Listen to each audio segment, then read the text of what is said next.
મચ્છર નાનો દુશ્મન મોટો ખતરો. ચાલો આપણે મચ્છરોને ઓળખીએ અને તેનાથી બચવાના સરળ ઉપાયો જાણીએ.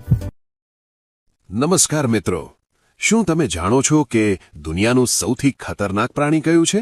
સિંહ, વાઘ કે સાપ? ના, એ છે આપણી આસપાસ ગણગણ કરતો એક નાનકડો મચ્છર. એક રિપોર્ટ મુજબ મચ્છરના કારણે થતા રોગોથી દર વર્ષે લાખો લોકો જીવ ગુમાવે છે.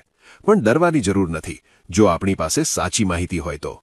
આજે આપણે જાણીશું એવા 3 મુખ્ય મચ્છરો વિશે જે તમારા સ્વાસ્થ્ય માટે જોખમી બની શકે છે. પહેલું, માદા એનોફિલીઝ, મેલેરિયાનો વાહક. સૌથી પહેલા વાત કરીએ એનોફિલીઝ મચ્છરની.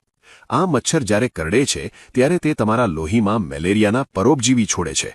યાદ રાખજો, આ મચ્છર મોટે ભાગે રાત્રે અથવા મોડી સાંજે કરડે છે અને તે ચોખ્ખા પણ સ્થિર પાણીમાં ઈંડા મૂકે છે. બીજો છે એડિસ ઇજિપ્તી, ડેન્ગ્યુનો રાજા. તેને ઓળખવું બહુ સરળ છે. તેના શરીર અને પગ પર ચિત્તા જેવા સફેદ પટ્ટા હોય છે, એટલે જ તેને ટાઇગર મોસ્કીટો પણ કહેવાય છે. ડેન્ગ્યુ, ચિકનગુનિયા અને ઝીકા ફેલાવનાર આ મચ્છર મુખ્યત્વે દિવસે જ કરડે છે. ખાસ ધ્યાન રાખજો, તે તમારા ઘરના કૂલર કે ફૂલદાનીમાં ભરાયેલા ચોખ્ખા પાણીમાં જ ઉછરે છે. ત્રીજો છે ક્યુલેક્સ, ગંદા પાણીનો રાજા. આ મચ્છર ગટરના કે ખાબોચિયાના ગંદા પાણીમાં ઉછરે છે. તેના કરડવાથી હાથી પગો કે મગજના તાવ જેવી ગંભીર બીમારીઓ થઈ શકે છે.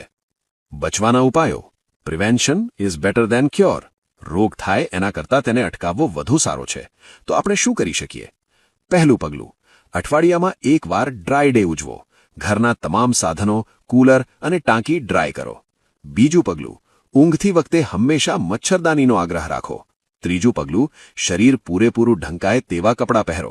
ખાસ કરીને બાળકો માટે આ ખૂબ જરૂરી છે. યાદ રાખો, મચ્છરમુક્ત ઘર એટલે રોગમુક્ત ઘર. આ માહિતી તમારા મિત્રો અને પરિવાર સાથે જરૂર શેર કરજો, જેથી તેઓ પણ સુરક્ષિત રહી શકે. સ્વાસ્થ્યનું ધ્યાન રાખો.